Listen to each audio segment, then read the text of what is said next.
అడుగుబడును.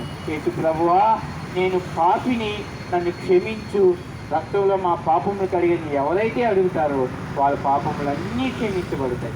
మీరు ఎవరైనా సరే, ఎవరైనా సరే యేసు ప్రభువా నా పాపములు క్షమించు, నన్ను రక్షించుమని అడిగితే మీ పాపములు క్షమించబడతాయి.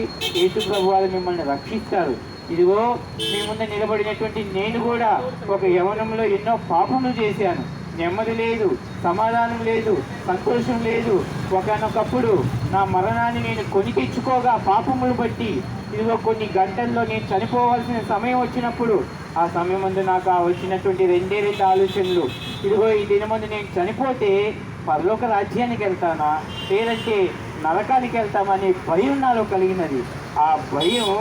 ఆ భయాన్ని బట్టి నేను చింతిస్తుండగా ఒక పాస్టర్ గారు నాకు ఈ మాటలు చెప్పారు. యేసు ప్రభువారు నిన్ను ప్రేమిస్తున్నాడు, యేసు ప్రభువారు నీ పాపములు క్షమిస్తాడు కనుక యేసు ప్రభువారిని నీవు అడుగు అని చెప్పి నాకు చెప్పగా ఆ దినమందు నేను చిన్న ప్రార్థన చేశాను. యేసు ప్రభువా, నేను పాపిని, నన్ను క్షమించు, నన్ను రక్షించు. యేసు ప్రభువా, నా పాపములు బట్టి నేను కొన్ని గంటల్లో చనిపోవాల్సిన స్థితి వచ్చినది. నా భయంకరమైన అనారోగ్యాన్ని బట్టి